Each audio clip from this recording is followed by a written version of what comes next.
Eh bien bonjour, enfin bonsoir plutôt, ça y est, je commence mal. Alors, ce soir, ce sera Dominique et moi-même qui allons effectivement vous accompagner un petit peu dans cette découverte du design fiction. J'ai juste une petite question sur... est-ce qu'il y en a parmi vous qui ont déjà entendu parler de ça? Merci. Non, pas du tout. Ah, voilà. Pas beaucoup, mais c'est déjà bien, effectivement. Vous avez déjà pratiqué ou vous avez juste été sensibilisé à ce que c'est? J'ai découvert en travers un podcast récemment Ouais. et j'ai lu quelques articles qui sont pas mal. Sur le sujet. Bon, très bien. Alors c'est intéressant, ça veut dire que les autres, en fait, vous l'avez découvert un peu par, comme ça, par ce que je fais devant, c'est ça? Numéro de page sur la tranche. Ouais, c'est vrai, c'est pour ça que je voyais un truc. Là. Okay. C'est embêtant. Alors c'est intéressant parce que le design fiction, c'est quelque chose d'assez... c'est pas récent, il faut savoir que c'est vraiment pas récent en fait, en termes de pratique. Et donc ce soir, on va essayer de vous expliquer en gros comment ça fonctionne, d'où ça vient. Et à la fin, vous allez avoir droit à un petit exercice de mise en abîme où vous allez travailler pendant une demi-heure. Alors vous êtes super nombreux, donc ça va être funky. Et donc il y a une partie de l'équipe de Backstory derrière, voilà, qui va essayer de faciliter cet exercice. L'idée, c'est vraiment ce soir de vous donner les grandes lignes de comment ça fonctionne. Et si jamais vous avez envie d'aller plus loin, effectivement, il y a la demi-journée, enfin en tout cas il y a la formation que Pauline proposait pour essayer de creuser un petit peu plus. Faut savoir que le présupposé en fait du design fiction, c'est en fait d'imaginer que si on imagine quelque chose, on peut imaginer un futur possible. Et derrière ces différents futurs, on peut se donner les moyens d'y aller ou pas. C'est un peu l'enjeu en fait de ce type de méthode. Donc on va commencer déjà par une petite définition. Je vais aller par là comme ça. Je vais arrêter d'avoir le numéro de page dans la tête. Je pense que ça sera pas mal. Alors, le design fiction, qu'est-ce que c'est? Design fiction, alors il faut savoir que il y a quelques agences en France qui ont cette pratique-là. Tout le monde n'a pas forcément la même façon de l'appréhender, c'est pour ça que ce soir on va essayer de vous donner quelques éclairages sur les différentes approches, mais on peut quand même dire que c'est une approche de prospective par le design. C'est un petit peu ça le mot-clé. L'idée, c'est que ça permet d'explorer en fait des implications de différentes solutions, différents futurs possibles. Donc on va travailler dans une démarche de projection, essayer de comprendre le moment présent et d'imaginer en fait des extrapolations, de façon à créer un monde possible pour pouvoir s'y projeter. Le design fiction combine des outils qui viennent à la fois de la démarche design, mais aussi de démarche de prospective. Ça, c'est notre façon, effectivement, d'envisager les choses. Il y en a certains qui le pratiquent, en fait, à partir d'écoles de design critique. On va en parler, mais ce n'est pas notre approche à nous. Il faut savoir qu'au sein de Backstory, en fait, c'est une agence, je ne sais pas si vous la connaissez, mais c'est une agence, en fait, qui pratique l'UX depuis, effectivement, son début. On s'est lancé dans la prospective il y a 2 ans, et on a appris, en fait, les démarches de prospective, et c'est à cette occasion-là qu'on a découvert, en fait, le design fiction, qui enrichit en fait notre approche d'accompagnement à l'innovation. Pas dans une démarche de recherche de solutions, mais d'essayer de réouvrir un petit peu des imaginaires pour nos clients, de repenser le temps long, et pas uniquement en fait être focalisé sur une solution qui va devoir être trouvée dans 6 mois, 1 an, mais être dans une démarche de prospective stratégique. Donc c'est ça un petit peu l'enjeu qu'il y a derrière. Alors à quoi ça sert? À quoi ça sert? Ça sert à imaginer des futurs possibles. Et surtout, ça sert à faire réagir. Donc c'est en cela que ça rejoint un petit peu le design critique. Et donc on va vous présenter tout un tas d'études de cas ce soir. L'objectif, ça sera de voir un petit peu vos réactions. Donc on n'est pas dans du consensuel, surtout pas. L'objectif de ça, c'est de façonner en fait des mondes qui sont le plus réalistes possible. On va faire des spéculations pour éclairer en fait des complexités, maintenant et futures, pour créer en fait des ruptures, des frictions. On reprend le nom de nos petits camarades qui s'appelle Design Friction, de façon à faire réagir. Voilà, ça c'est vraiment le grand jeu, et on réagit et on l'orchestre en fait au sein d'un débat. Donc contrairement à des démarches en fait de co-création où les débats sont faits pendant ces séances, là on doit aboutir à une mise en abîme et à une organisation de débat pour pouvoir faire réagir les gens en extraire en fait des points forts et surtout transmettre ça soit aux décisionnaires, soit aux politiques, pour qu'ils prennent des décisions maintenant. C'est ça un petit peu un des grands enjeux. Parmi les grands référents, il y a ces deux messieurs, là, James Auger et Jimmy Loiseau. Ils parlent, eux, de design spéculatif. Ça, c'est un point effectivement clé. Derrière le mot design fiction, vous allez trouver plein de termes synonymes. En fait, quand on regarde sur Wikipédia, ils mettent pêle-mêle design critique, design fiction, design spéculatif. En fait, c'est pas la même chose. Un design critique, ouais. On pourrait hiérarchiser en fait ça. Il y a le design critique qui est tout en haut du sommet, et avant et après il y a le design spéculatif et le design fiction qui arrive derrière. Tout à fait. Mais là, vraiment, l'idée, c'est d'arriver à se plonger dans des scénarios, dans des expériences qui sont toutes basées en fait sur des extrapolations liées à un monde effectivement plutôt technologique, de façon à avoir un regard critique sur ce qui se passe et sur ce qui est en jeu. C'est ça le présupposé en fait de cette approche. Et ce qui est intéressant avec James Auger, c'est qu'il déconstruit, il oblige à déconstruire l'état d'esprit du designer. Et ça, on va y revenir tout à l'heure. C'est que souvent, on se dit que l'approche design, elle est bonne. C'est la fameuse réaction au good design. C'est pas forcément vrai, en fait. C'est pas parce qu'on va poser un service posé à cet instant T que dans 2 ans, l'implication qu'il y aura eu, elle sera forcément bonne.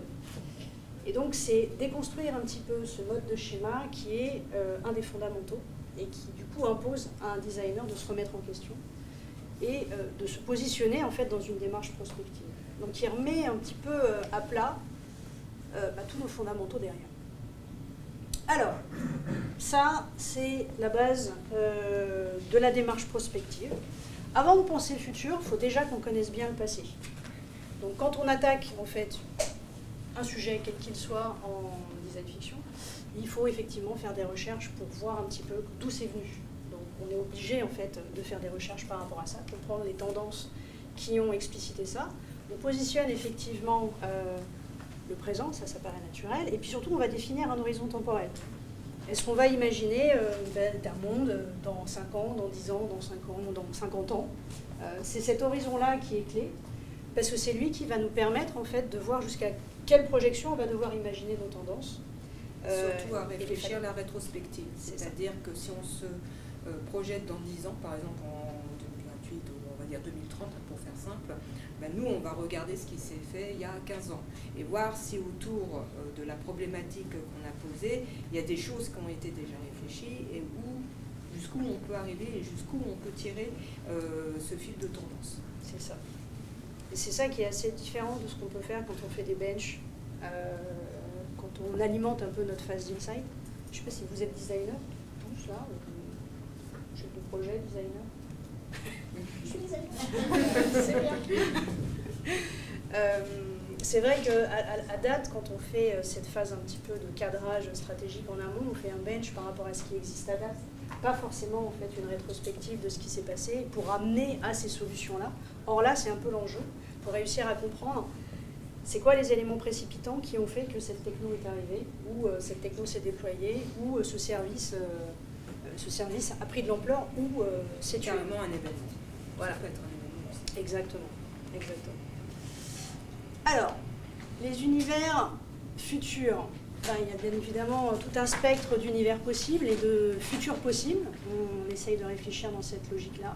Il y a des univers plausibles. Alors ça, c'est important parce que dans le lot, tout ne va pas forcément avoir lieu. Et c'est là que l'analyse des tendances va être assez clé. Et puis, il y a les univers probables. Là, c'est pareil, il va falloir... Tout ça, c'est basé sur vraiment de l'analyse de fond, sur les facteurs de causalité qui vont nous permettre en fait d'arriver à positionner un petit peu ces choses-là et surtout de définir des histoires qui vont rentrer dans ces différentes catégories. Puis après, il y a l'autre point, c'est les futurs préférables. Ça, on n'a pas fait apparaître ici le scénario du pire, qui est la dystopie par excellence, mais qui est souvent un des fondamentaux en fait du design fiction. Imaginez le monde dramatique, la dystopie totale dans laquelle ça va être le drame et on ne veut surtout pas y aller. Là, on est plutôt dans une logique avec la nouvelle tendance qui est de se dire arrêtons de penser le futur comme quelque chose de noir, de négatif et on va tous mourir. Essayons d'imaginer des futurs préférables pour nous donner les moyens maintenant en fait de faire les bons choix pour y parvenir. C'est ça l'enjeu en fait, qui est vraiment super important. Et c'est pour ça que pour nous en fait à l'agence, on s'est rendu compte que souvent nos clients avaient tendance à avoir la vue un peu courte. Ils avaient du mal un petit peu à voir loin et surtout à ne pas savoir vraiment quelle était la valeur et la mission qu'ils voulaient proposer en fait à leurs clients dans la durée.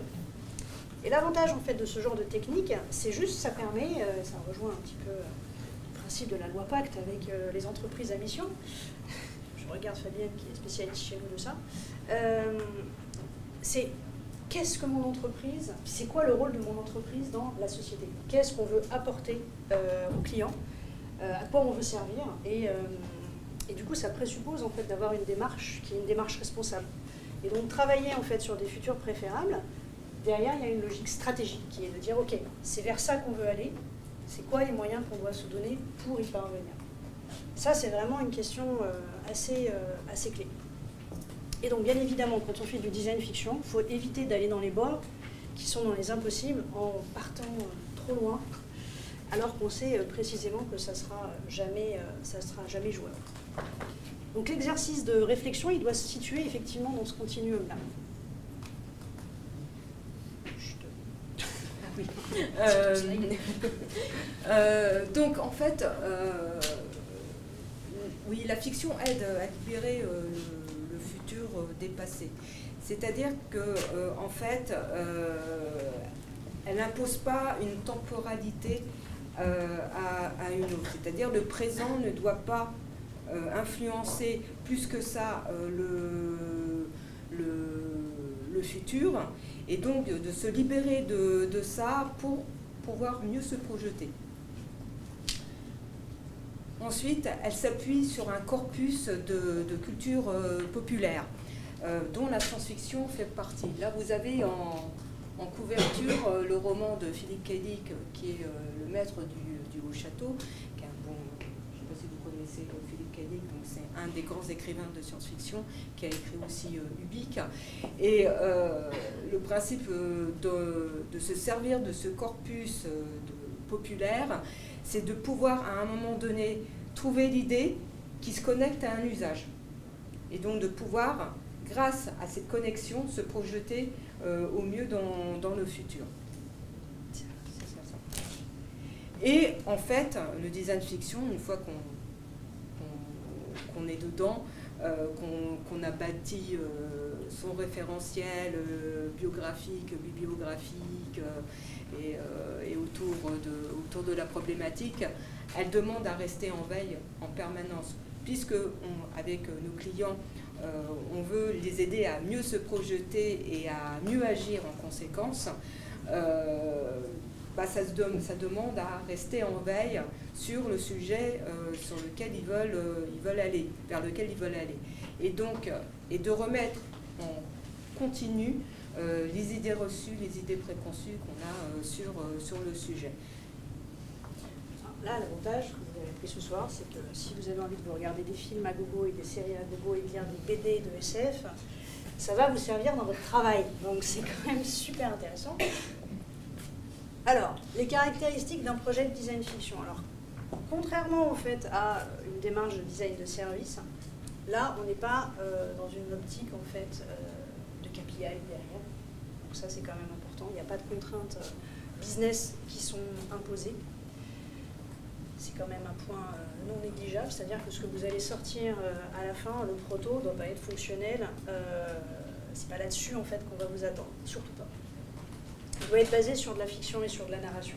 Donc ça veut dire qu'il faut effectivement connaître un peu les techniques de storytelling et la capacité à mettre en abîme et à créer des expériences impliquantes pour que ça puisse fonctionner. Le point, c'est que justement, il doit être tangible. Il doit être suffisamment vrai pour qu'on pense que c'est jouable, que c'est vraiment vrai, mais on sait quand même qu'on n'est pas dupe, on sait que c'est un proto. Ça, c'est vraiment important parce que, contrairement à certains courants d'avant, où des gens pensaient qu'un service existait vraiment, là, l'idée, c'est qu'on ne veut pas duper, en fait. L'objectif, c'est pas de duper l'utilisateur ou de duper le public. Il faut lui dire que c'est le design fiction, ce n'est pas un canular. Surtout pas, voilà. On n'est pas dans le transmédia, on n'est pas dans les techniques d'entertainment, hein, c'est pas ça. On sait que ça n'existe pas, mais en tout cas, c'est suffisamment réaliste. Ça, vous allez voir des exemples qui vont vous permettre de rentrer dedans. Et puis surtout, c'est que c'est pas consensuel. Il ne faut pas aller vers justement le service qui va pour tous. Au contraire, il ne faut pas aller vers une idée de scénario qui convient à tout le monde. Justement, l'objectif, c'est d'aller chercher en fait des éléments qui ne font pas consensus, pour que derrière, il y ait un vrai débat.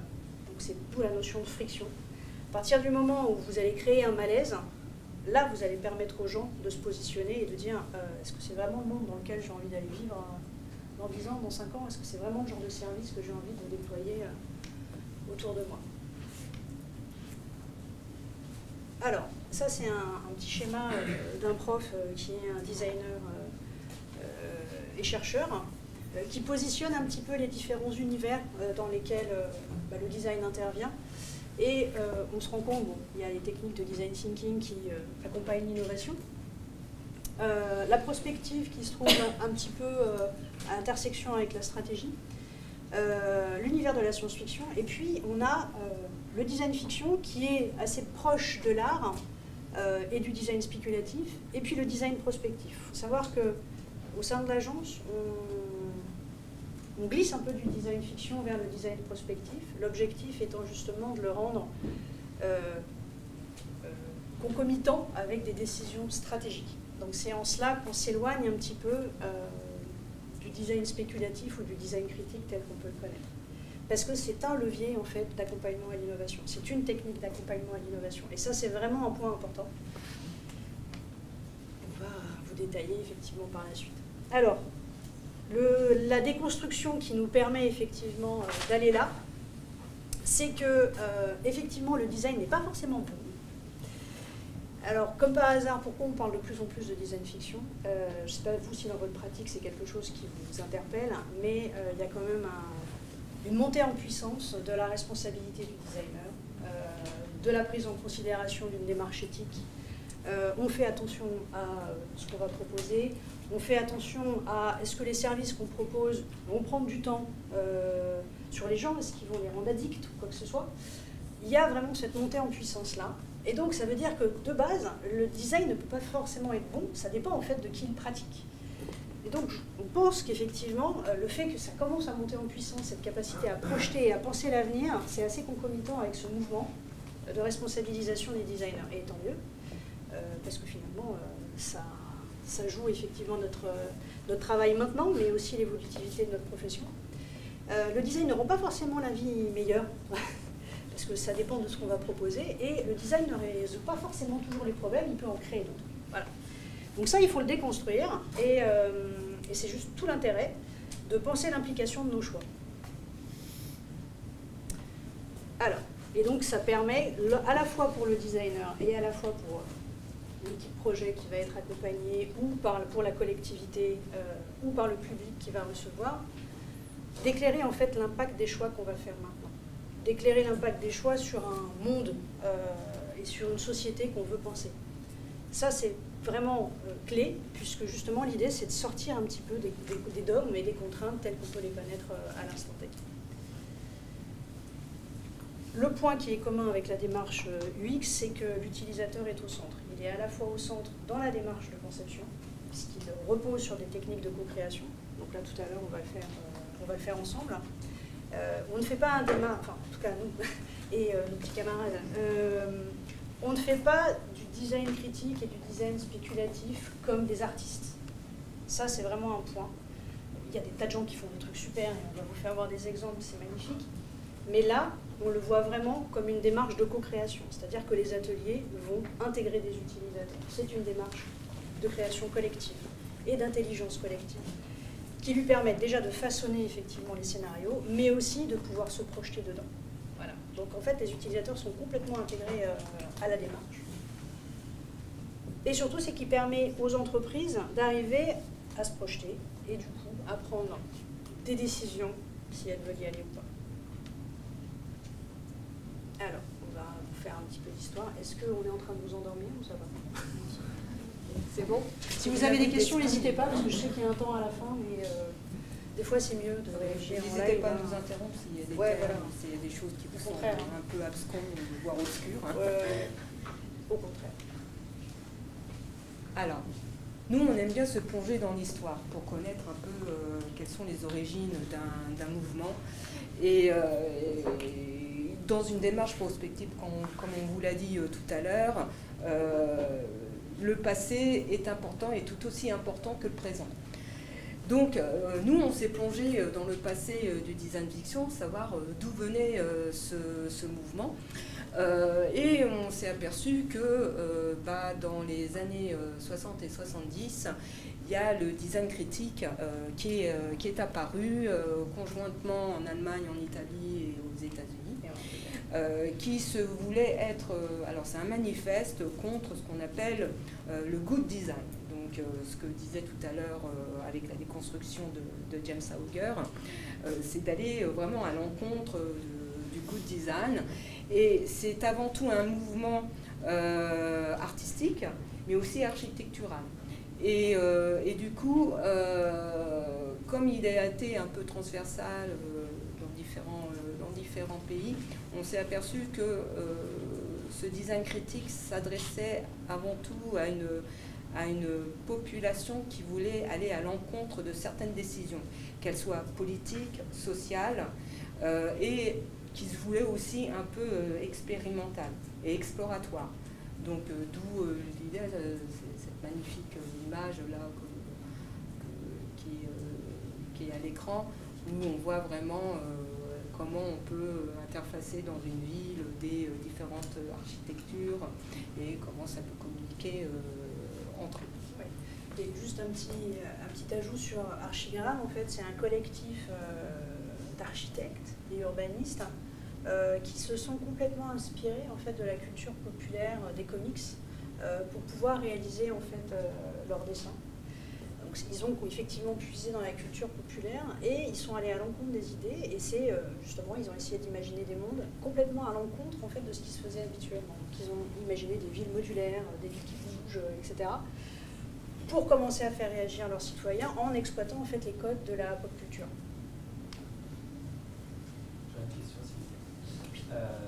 Vous dites que quand vous avez un projet prospectif à plus de 15 ans, vous revenez à moins 15. Mais pourtant, ce n'est pas la même évolution technologique. Donc, comment vous vous basez, combien de temps vous regardez en arrière? Alors, ça dépend des points de rupture. Voilà, aussi, ça dépend du point de rupture. Ça dépend, bien sûr, de la problématique qui est posée. Et dans le cadre, parce que en fait, la prospective, elle s'applique énormément, soit au niveau des territoires, soit en entreprise. Et donc, quand c'est en entreprise, la problématique, c'est de voir ce qui s'est fait dans le passé dans l'entreprise, pour voir si elle a déjà, quelque part, dans sa tête, déjà imaginé éventuellement un point de rupture, ou pas. Et donc, de connaître bien les fondamentaux de cette entreprise, pour pouvoir mieux se projeter ensuite. Donc c'est un support en fait pour mieux avancer. Oui, sachant que effectivement tout le cadrage de la problématique qu'on fait, en fait, contrairement à d'autres, on ne fait pas cette étude en théorogramme avant de lancer les ateliers. Et on le fait après le premier atelier, ça on aura l'occasion d'en parler. Parce que le premier atelier va permettre en fait de définir le schéma prospectif, le référentiel prospectif. Le référentiel. Voilà, le référentiel prospectif. Merci. De façon à identifier avec le client, avec l'ensemble des participants, les éléments en fait, qui ont influencé son histoire et qui continuent à influencer son histoire. Et donc grâce à ça, on va déjà identifier tout un tas de vecteurs de changement, de vecteurs d'influence. Et c'est ça qu'on va regarder en arrière, pour voir qu'est-ce qui a vraiment impacté l'évolution de l'entreprise à différents niveaux. Donc effectivement, l'échelle de temps, elle peut être plus ou moins longue, hein, mais c'est voir aussi comment l'entreprise a réagi, de façon à pouvoir après se projeter derrière. est-ce que vous connaissez ces deux personnes?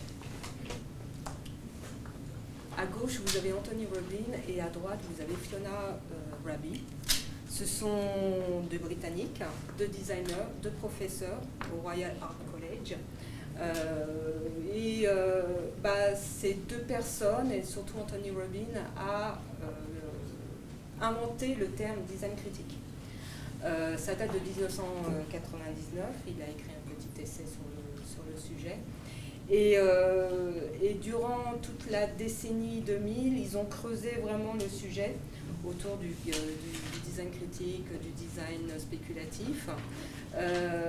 Et ils ont créé pas mal de prototypes autour du sujet. On vous en montrera quelques-uns tout à l'heure. Eux, ils sont vraiment dans une démarche artistique. Jusqu'en 2015, ils n'ont pas du tout travaillé avec des entreprises. Et du coup, à partir de 2015, apparemment, ils se sont fait un peu bousculer sur les bords par d'autres designers qui se demandaient mais pourquoi on n'applique pas le design fiction en entreprise. Et ils s'y sont mis à partir de 2015. Mais c'est vraiment comme quoi c'est vraiment très récent. Je ne sais pas si parmi vous, il y en a qui ont été formés en Angleterre, mais ce monsieur était quand même le directeur du département design d'interaction au RCA. Donc il a formé toute une génération à Orange, on en a connu, des gens qui sont sortis de ce département. Et c'est très intéressant parce qu'il faut savoir qu'ils ont tous une démarche artistique à la base. Et ils sont très bons designers pour faire du service, mais toute leur réflexion critique a fini toujours dans un musée. Donc, non mais c'est vrai, c'est bien. Oui, ça fait, ils participent aussi, ils créent aussi pour des expositions. Ils ont des commandes de gens, mais c'est vrai que c'est artistique, quoi. C'est pour des musées, pour des expos, pour des congrès éventuellement. Alors ça n'accompagne pas le débat, malheureusement, mais en tout cas, ça sert à éveiller les consciences. Mais c'est dommage qu'ils n'accompagnent pas le débat. Mais bon, ils ont un peu fait évoluer leur façon d'appréhender les choses. Donc justement, pour eux, en fait, ils ont créé une agence. Maintenant, ils ont quitté Londres, ils sont partis à New York, toujours pour enseigner, sachant qu'effectivement, pour eux, le design, maintenant, devient un élément vecteur de création, de discussion et d'échange, à la fois entre les designers, les industriels, mais aussi le public. Alors, le terme de design fiction en lui-même, il a été créé par l'écrivain américain de science-fiction Bruce Sterling. Alors, est-ce que vous connaissez cet auteur? Alors, c'est un des cofondateurs du mouvement cyberpunk avec William Gibson. Et donc, à travers ses romans de science-fiction, il a décrit des futurs possibles qui sont pour certains notamment en train de se réaliser. Notamment, je vous convie à lire Les mailles du réseau qui explique ce que serait Internet aujourd'hui. C'est vraiment quelqu'un d'assez visionnaire, comme à peu près tous les écrivains de science-fiction. Et donc lui, il a vraiment inventé le terme de design fiction pour une raison particulière, c'est que le terme de science-fiction ne lui convenait plus. Il pensait que, en fait, jusqu'alors, les auteurs de science-fiction avaient une volonté de faire plus de science que de fiction. Et que c'était, comme ce ne sont pas foncièrement aussi des scientifiques, il y avait un côté complètement,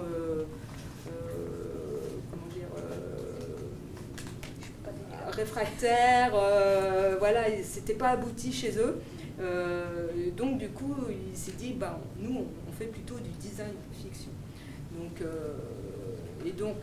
c'est vraiment dans l'idée que on ne va pas produire des canulars, on n'est pas là pour décevoir les gens, et on doit créer une fiction qui est relativement crédible pour qu'elle soit adoptée et pensée et surtout appropriable par les personnes, pour qu'elles puissent se projeter et pour qu'elles puissent ensuite entraîner le débat et les converser par la suite avec les gens. Allô. Ah, d'ailleurs. Alors, ensuite, c'était le design fiction jusqu'en 2009-2010. C'est resté quand même un courant artistique, inspiré notamment par Dune et Rabi. Et il y a le designer Julian Blicker qui a théorisé le design fiction dans un petit essai qui s'appelle Short Essay on Design Science, Fact and Fiction, qui a été écrit en 2009. Il est très court, donc vous pouvez le lire, c'est assez facile à lire. Et Julian Blicker, c'est un franco-suisse. Il a créé avec Nicolas Nova, qui est un autre franco-suisse, le Near Future Laboratory, qui est vraiment là pour le coup un studio de design fiction. On va vous présenter aussi des exemples, des projets qu'ils ont menés tous les deux. Voilà, c'est le Near Future Laboratory. Ils ont un site web, tout est téléchargeable sur le site. Ouais, ils ont fait énormément de choses. Il faut voir que ils sont apparus en même temps que Superflu et d'autres agences de design fiction qui ont comme prérequis de combiner les approches méthodologiques. Donc ils ont combiné l'ethnologie, ils ont combiné en fait la vidéo, ils ont combiné la psychologie, le design, de façon à pouvoir avoir un regard le plus large possible. Juste pour vous donner en fait un aperçu, je pense que vous connaissez tous les conférences LIFT. Je sais pas. Bon. Très bonne conférence, c'est eux en fait qui les ont organisées. Très haut niveau justement d'échanges méthodologiques multidisciplinaires. Et nous avons nos petits Français, Nicolas Mainviel et Olivier Vatelet, qui eux, à partir de 2015, oui c'est ça, 2015-2016, ont vraiment pensé que le design fiction devait servir aux entreprises. Donc eux, c'est vraiment c'est jouer avec les futurs, utiliser le design pour faire vraiment pivoter l'entreprise dans une logique vraiment là de prospective. Et de technique d'innovation. Oui, d'innovation. Voilà. Et c'est marrant parce que c'est les deux seuls qui ne sont pas designers. Olivier Vatelet, il est anthropologue, et Nicolas Mainviel, bon, il est enseignant, c'est un consultant en innovation, mais il n'y en a aucun des deux qui est designer. C'est rigolo, mais ils ont du coup complètement ils ont repris en fait toutes les techniques d'animation co-design de façon à pouvoir l'intégrer dans une démarche de design fiction. Et c'est eux qui sont à l'origine du collectif Making Tomorrow, qui a travaillé avec pas mal d'entreprises justement sur ces questions-là. Et ils se sont fait racheter en partie par WIMP, OnePoint, récemment. Ça veut dire plein de choses, ça. Ça veut dire qu'effectivement le design fiction fonctionne par rapport aux entreprises. Là, on va aller au cinéma 2 secondes. On va commencer par ça d'abord. Ouais, ça, c'est du design fiction avant l'heure. Donc, le design fiction n'existait pas. Mais c'est Futurama. Est-ce que quelqu'un connaît Futurama? Non. 1936. 1936. Comment? Est-ce que c'est pas la ville qui a été imaginée par Walt Disney? Non. Ok. Mais ça aurait pu. Ça aurait pu. En fait, ça s'est passé en 1939 à New York, lors de la foire internationale de New York, et qui a été financée par General Motors. Et l'idée, c'est en fait, ils ont fabriqué une maquette carrément à taille humaine, et d'imaginer quel serait l'impact des autoroutes sur les États-Unis jusque dans les années 50-60.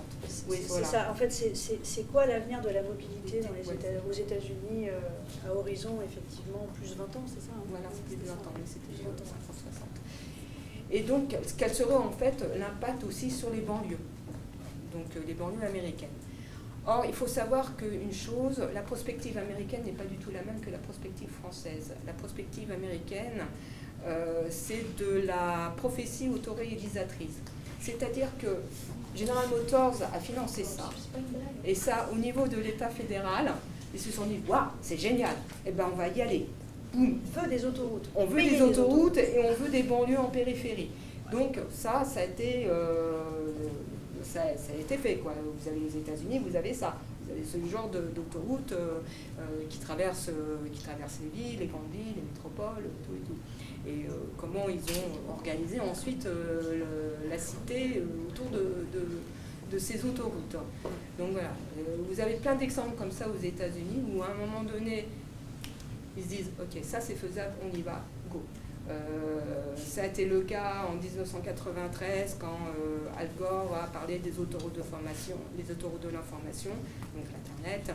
On a dit maintenant il faut que ça devienne grand public, tout et tout. Donc il y a eu un programme fédéral sur le sujet. Ils y sont allés. Barack Obama, sur l'intelligence artificielle, pareil, il a fait là exactement la même chose. Il a dit, nous allons vivre dans un pays qui sera gouverné par l'intelligence artificielle. Qu'est-ce que font les GAFAM? Boum, ils investissent à mort sur ce sujet. Voilà.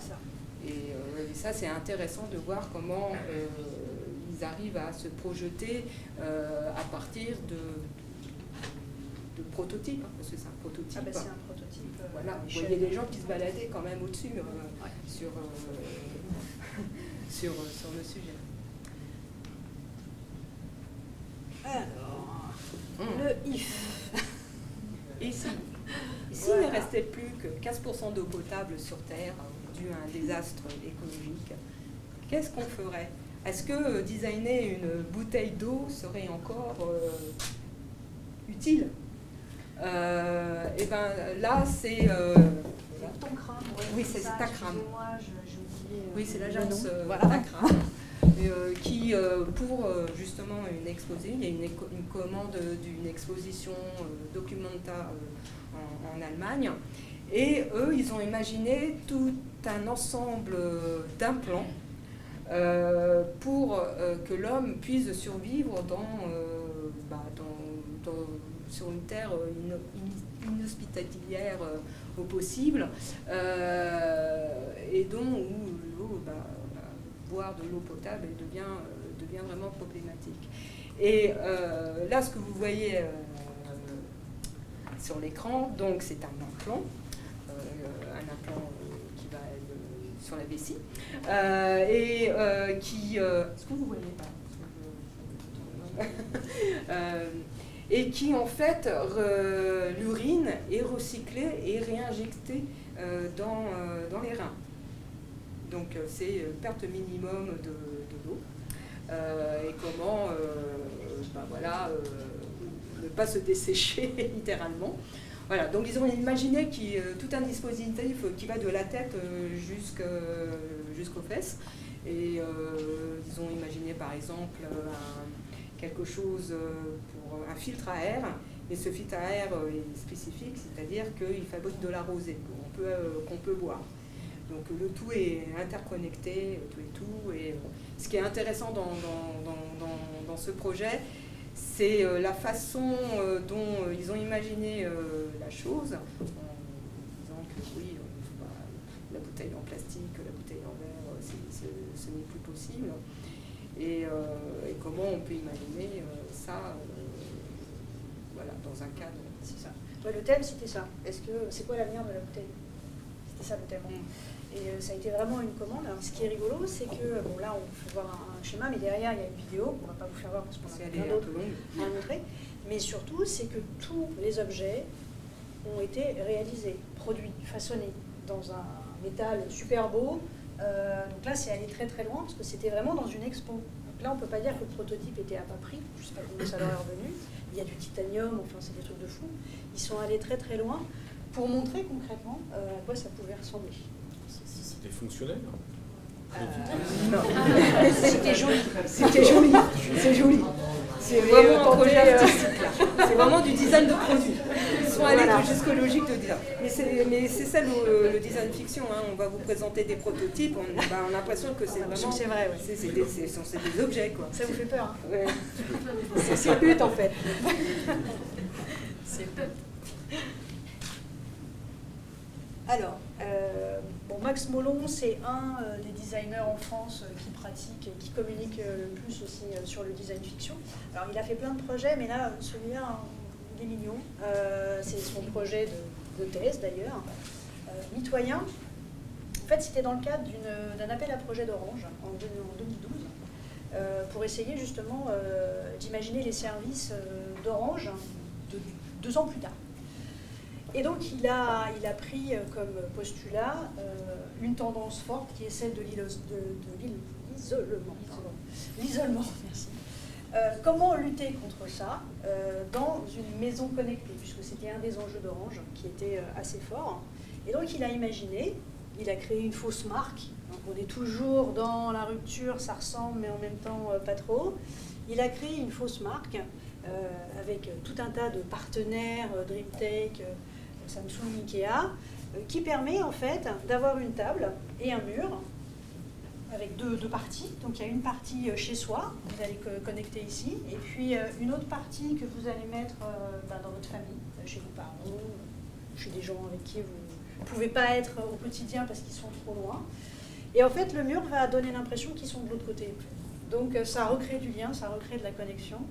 Et c'est un dispositif qui a été présenté en fait lors de l'événement, parce que derrière tous les lauréats ont pu présenter en fait leurs différents sujets. Et donc ça c'est typiquement la page de présentation du concept sur un catalogue produit, mais qui a été couplée en fait à une vidéo explicative du dispositif.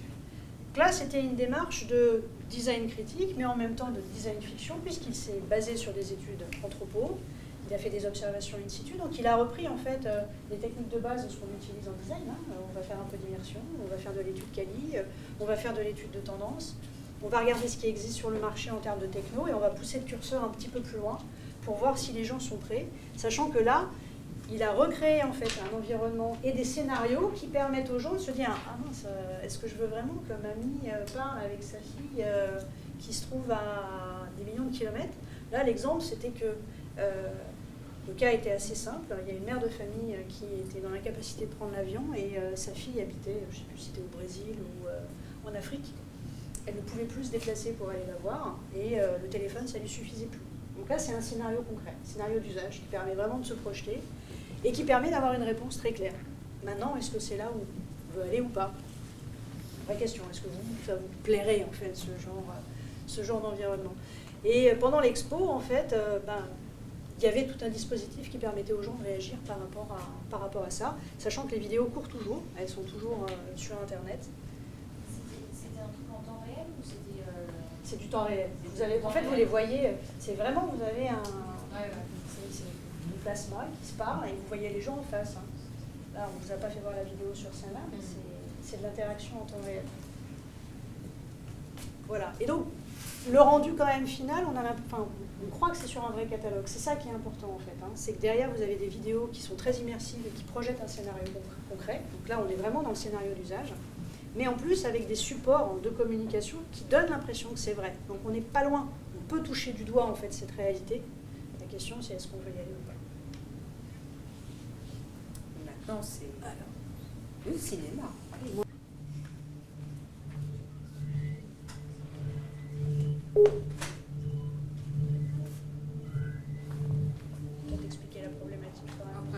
Electricity forecast is due by Met Office at 3:40 on Saturday the 18th. They have warnings of gales in all areas except for Sanga. The general synopsis at 1800, Iceland 960, drifting slowly east and filling. Low 250 miles northeast of the Faroes 950 by 1800 Sunday. High for Sanga 1033, slow moving with little change. The area forecast for the next 24 hours, Viking north and south Utsira 40.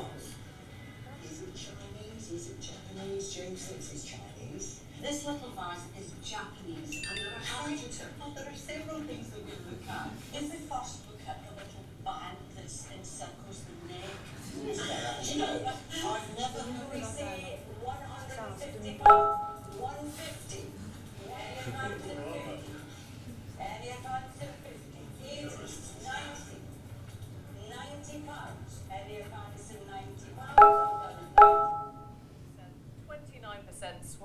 are seeing the entire shape of British politics changing before our eyes. Look at that. It is right up. It's almost breaking our swingometer.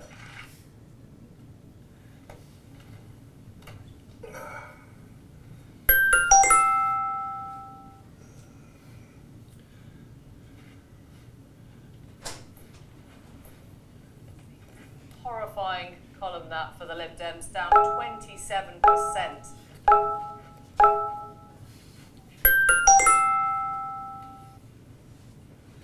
Viking, northwest 5 or 6. Wintry showers, good, occasionally poor. North at Sierra, south at Sierra, east 40s.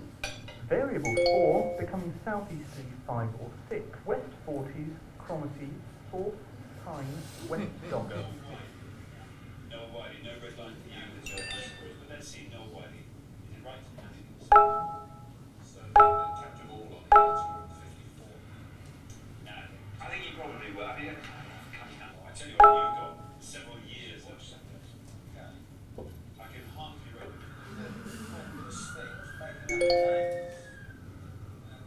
that stacks the odds against me. Yeah, I'm digging Brown's house. In winter, the sharks are focusing all their attention on the offshore islands, full of young seals.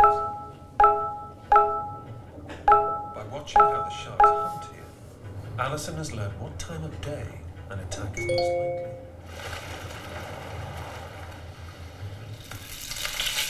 This is Emerson Oxford at 0700 GMT. Cow in Sierra Shannon moving 76. Sorry, that should be low in Sierra Shannon. And now the area reports. Viking, north of Sierra, south of Sierra, rain at times, good. Westerly becoming cyclonic, good. Humber, Thames, Bedford, Leyland, Down, Dover, Seoul, Haight, rain at times, good. White, Portland, Plymouth. Subway systems from around the world. You need to tell us in which cities this is done. Okay, let's reveal our 5 subway systems in the country have got. Made you think Paris. New York City from Andy and Julia. 15. David and Rachel are going to say. Is it going to be 15? No. Very well done indeed.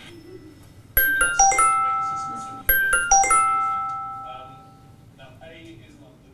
Light getting inside the telescope. The astronauts had to get the latch to lock. Houston, if you copy, Jeff is working putting the doors back together. Thinks he's managed to close the gap. And we're going to press on. If you've got a way to do it, do it. Trap and a ratchet. Floating Story Musgrave improvised a solution. It was a success. The astronauts were elated.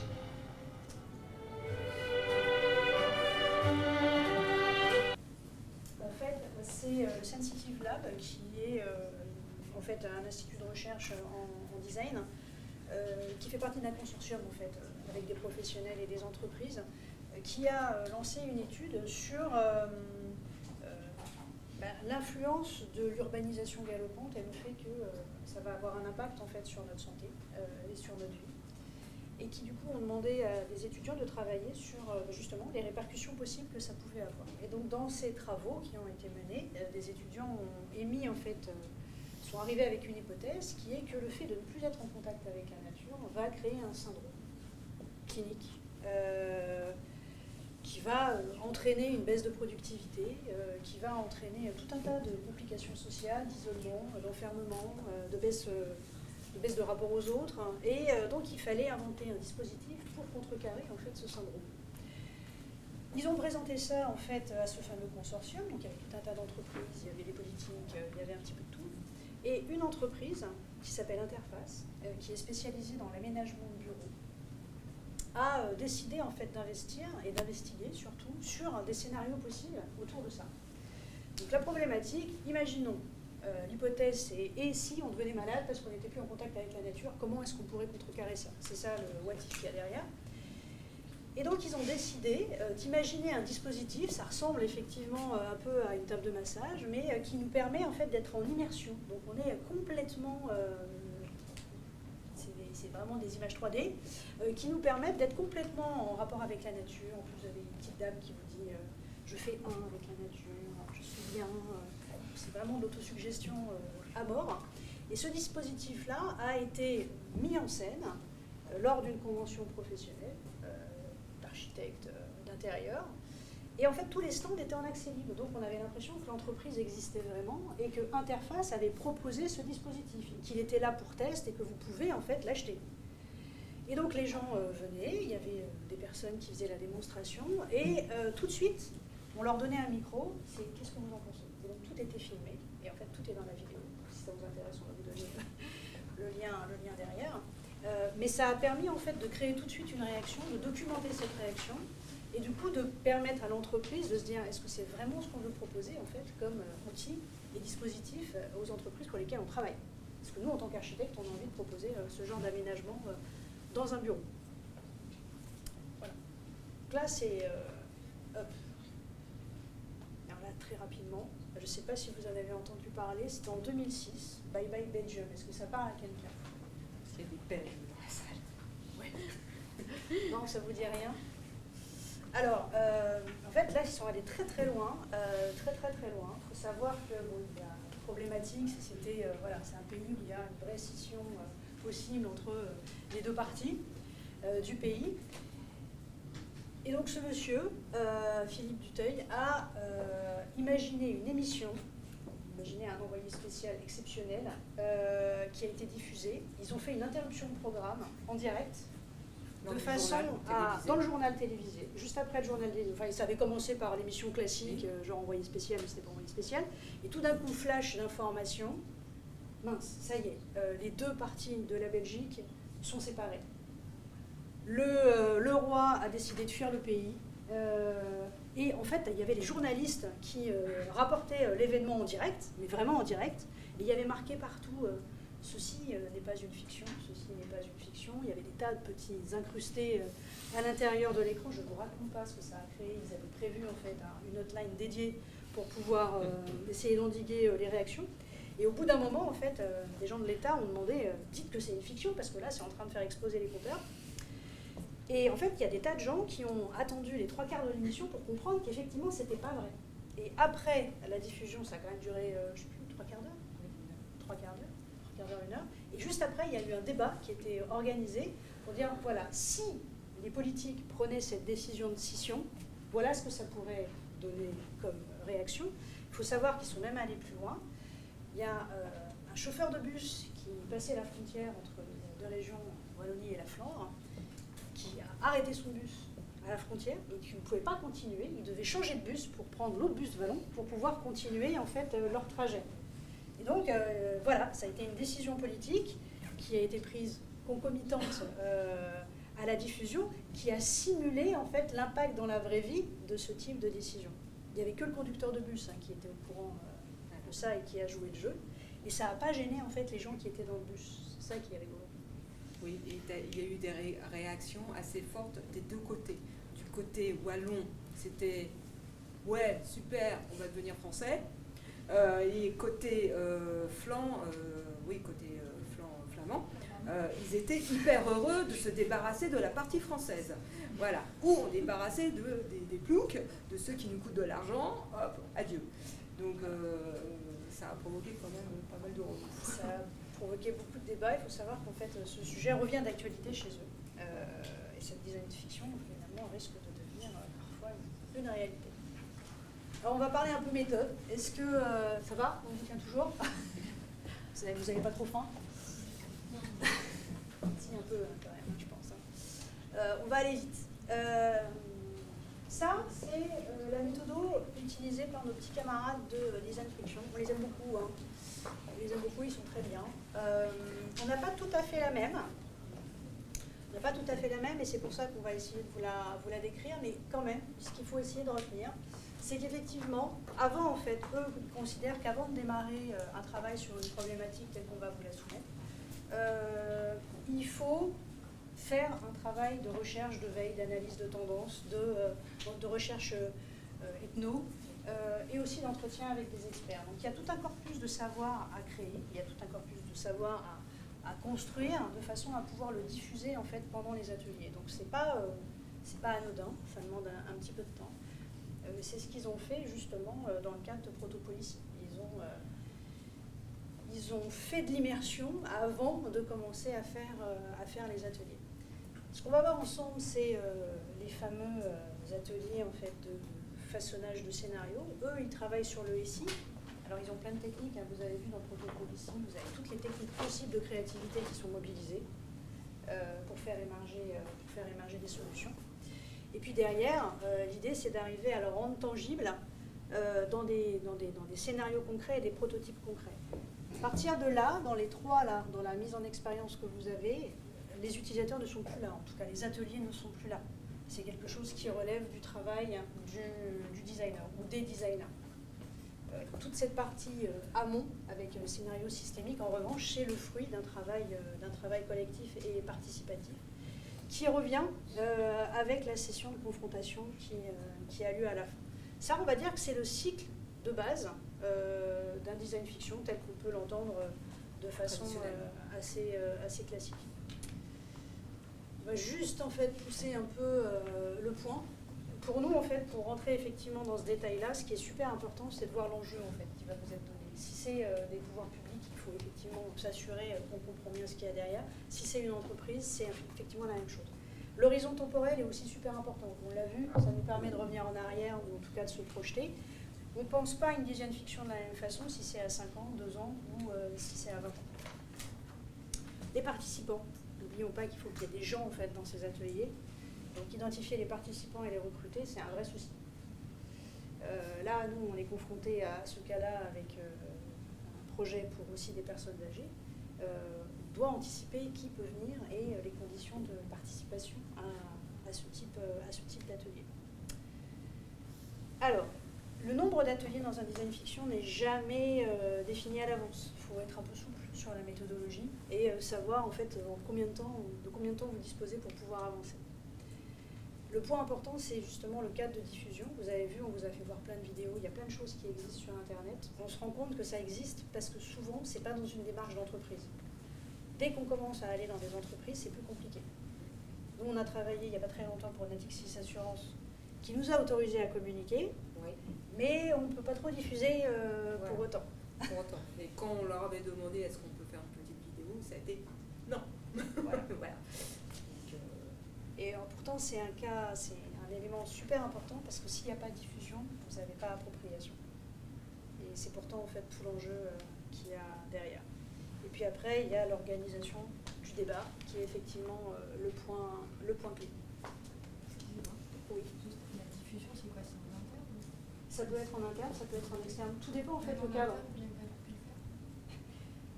En fait, et là c'est un point gauche pour nous, la diffusion c'est quelque chose qu'on a négocié au départ. Et nous en fait, on l'a entre guillemets évoqué et essayé d'insister dessus à la fin, au moment où on était en train de finaliser en fait les supports. Et on s'est rendu compte que les décisionnaires n'avaient pas été impliqués en fait dans la démarche. Et finalement, avaient peur des choix qui ont été faits pendant la phase de prototypage. Donc il n'a pas voulu diffuser parce qu'il a eu peur en fait de l'opposition. Il ne s'est pas rendu compte que c'était logique en fait dans la façon, mais parce que nous-mêmes on ne l'avait pas forcément accompagné. Et d'où l'intérêt, là on vous fait un retour d'expérience en direct, c'est vraiment essentiel de prévenir les gens en amont, parce que s'ils ne sont pas clients de cette démarche, ça ne sert à rien d'y aller en fait. Voilà, donc c'est dommage parce qu'il y avait des trucs sympas, mais on n'a pas pu aller jusqu'au bout. Alors, petit point, là c'est particulier de chez nous, on va dire, par rapport à Design Friction. Comme je vous l'ai dit, nous ça fait 2 ans qu'on se forme à la démarche de prospective. Et contrairement en fait à ce que vous avez pu voir, où souvent le thème était donné et du coup les implications et le cadrage associés et les tendances étaient un peu orientés dans le brief, là pour nous, ce qui est intéressant, c'est d'arriver en fait à cadrer la problématique dans un premier atelier. On ne va pas identifier, on ne va pas faire de recherche amont, on ne va pas commencer à créer un corpus de références prospectif avant de cadrer en fait le schéma prospectif.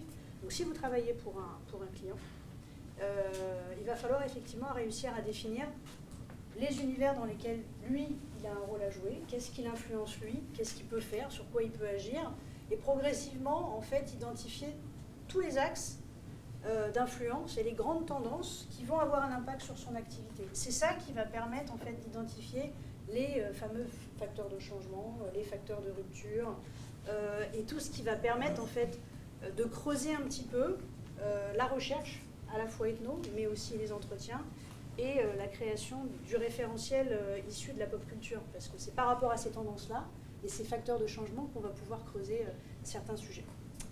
Voilà. Après, une fois qu'on a identifié tout ça, alors ça, vous allez voir ça pendant la formation pour ceux qui ont envie en fait de creuser ça. Mais l'idée, c'est que ce schéma-là, ça a une forme particulière et ça va permettre d'identifier en fait toutes les hypothèses sur lesquelles il va falloir creuser et qui vont pouvoir donner lieu justement aux exercices de projection.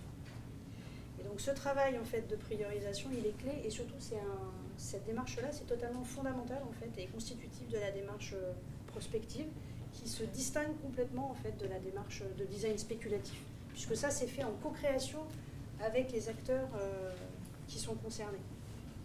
Et souvent c'est mieux quand c'est fait chez un client pour le coup. Alors, la construction du référentiel.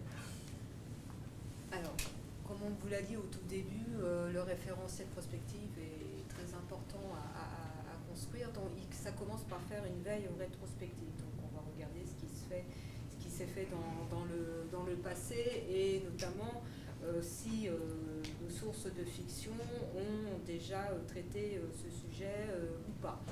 Donc, les sources de fiction sont innombrables, ce sont les films, les séries, les expositions, la littérature, etc. Et après, on va aller autour de la thématique qui sera définie, de la problématique qui sera définie. On va aller puiser dans les bases de données existantes. Là, je vous en ai donné quelques-uns. Donc, vous avez la base de données IMDb que tout le monde connaît. Vous avez en France l'association 42 et Noosphère, qui sont des bases de données de science-fiction.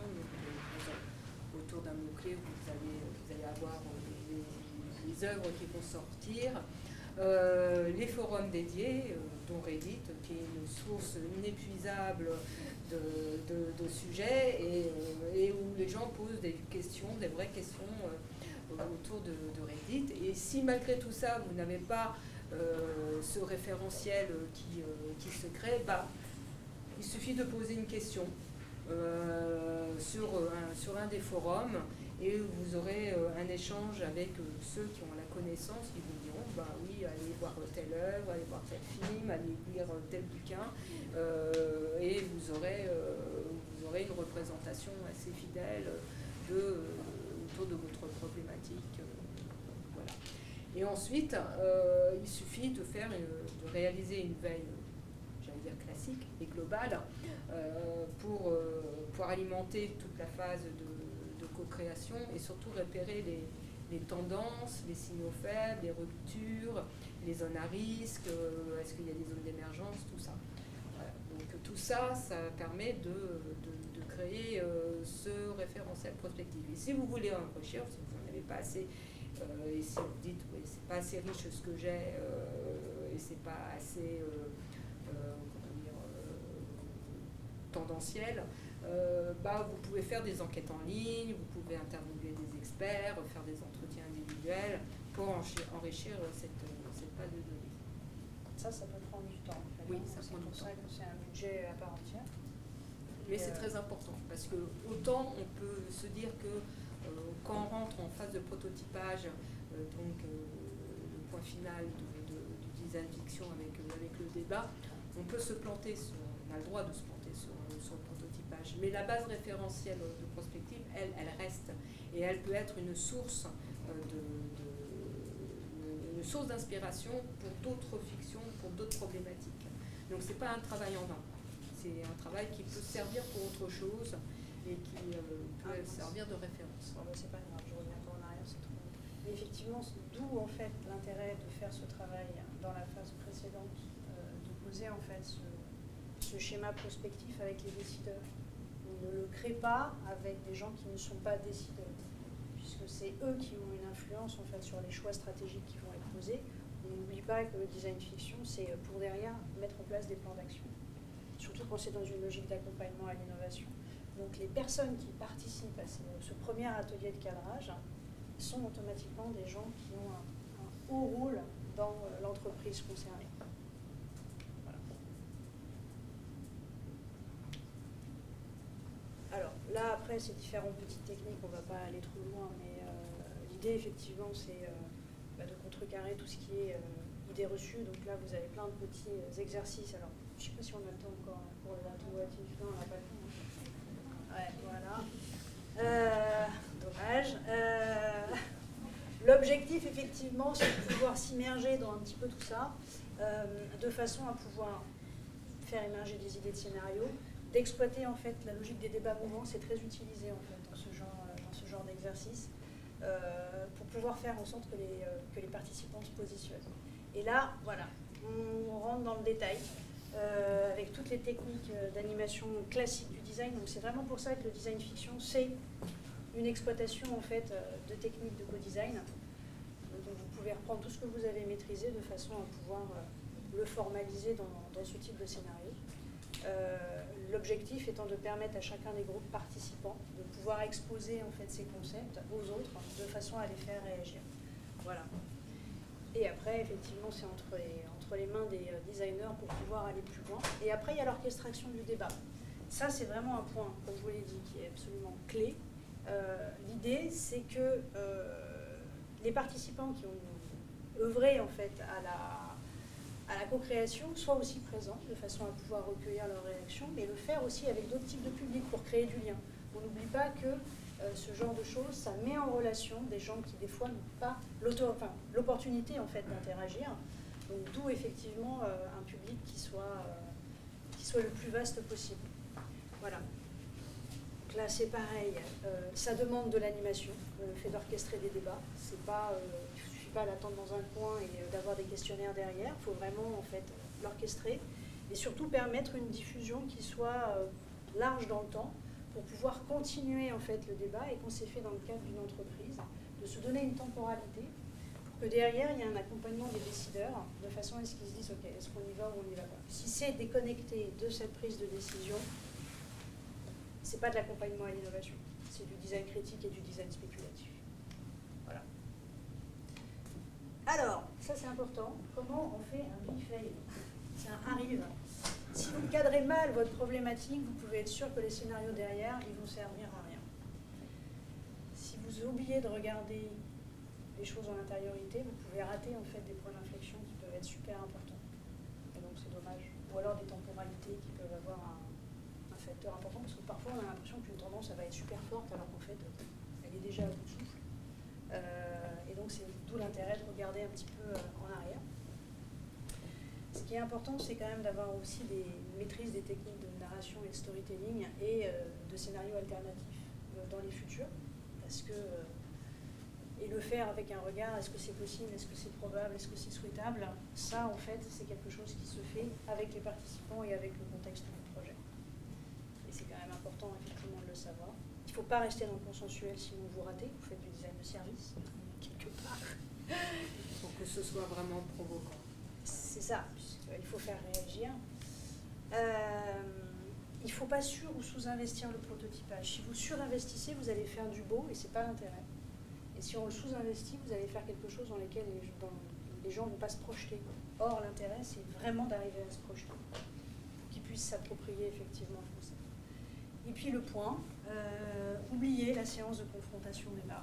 Si on oublie, eh ben, c'est dommage, on a raté l'objet. Voilà. Voilà, c'est tout.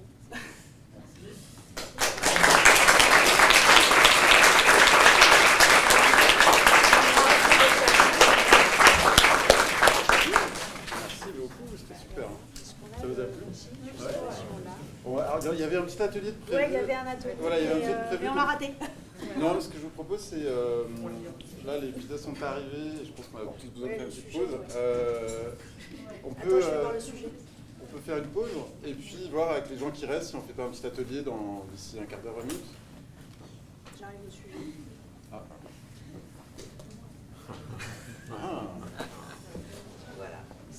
petit atelier automatique par rapport à ça. Ok. Et bien, pour ceux qui veulent rester. Bon appétit. Bon appétit, à manger des pizzas en attendant.